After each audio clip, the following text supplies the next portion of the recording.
Hello and welcome to the channel. With the 2026 reenactment event season starting to open up, many of us will be on our way to training weekends, to public events or private shows.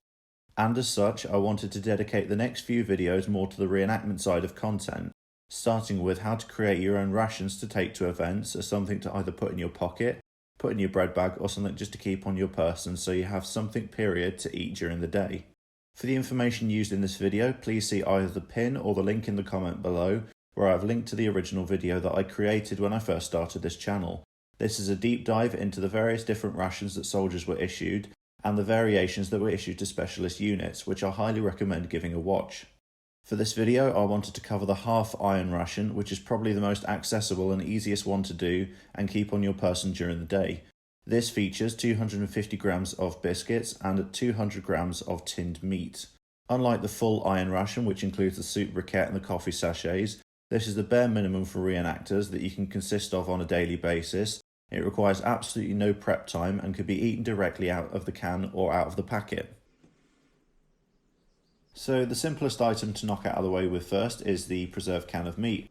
I've literally gone into my local supermarket and bought a 200 gram tin of preserved meat. In this case it was pork, and all you need to do is take the label off of, and this would suffice as is. However, if you want to go an extra step further, you can actually spray paint it like what I'm about to do here.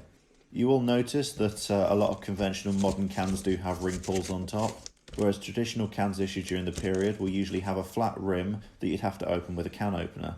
Personally, I'm quite happy with this feature, as it mostly is for convenience purposes only, and saves you rooting around in your kit trying to find your can opener, as opposed to just literally cracking open the lid and being able to eat what's inside.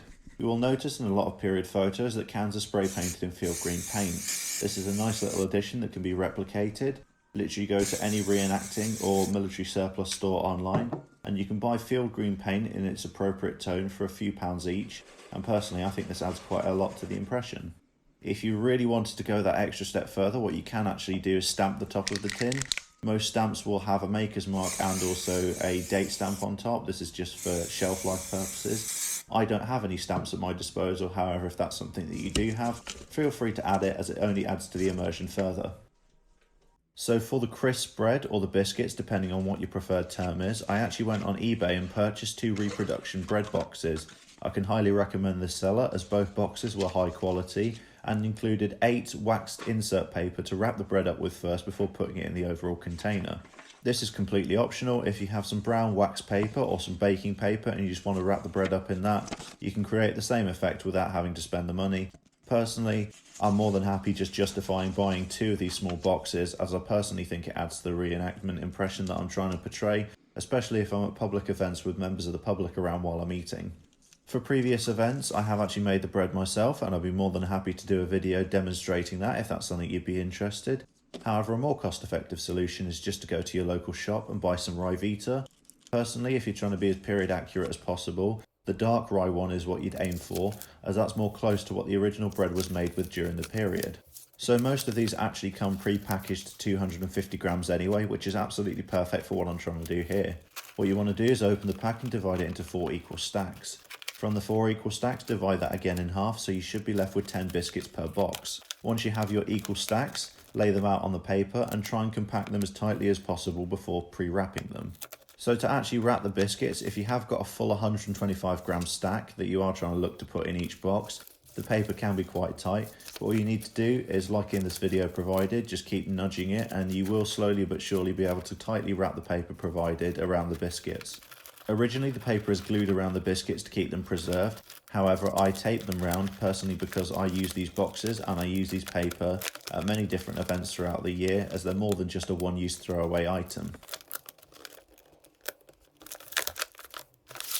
So once you have actually got the main lengths, all you have to do is do the sides.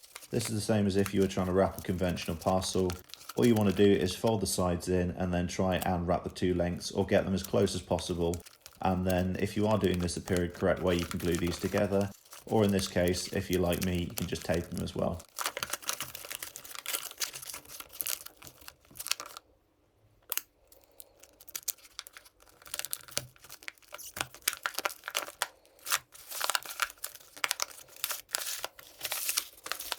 trying to actually put the bread in the box, if you have got the full 125 gram container, it is a bit of a faff due to the rounded edges of the paper. However, with a little bit of work and a little bit of pressure, it does go in and fits in quite nicely.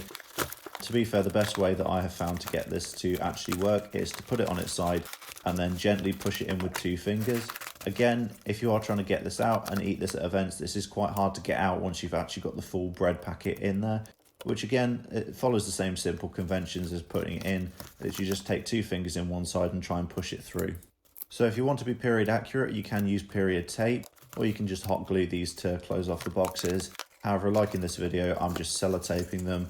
This is because I like to use the same boxes day after day at various different events and just adds to the longevity of the product. With this complete, you now have a half iron ration for period correct eating at events. I hope you found this video both helpful and informative as always. With the reenactment season starting to ramp up, I do have a few reenactment specific videos that I'd like to put out on this channel in the coming months, which I hope you stick around for. And once again, thank you very much for watching.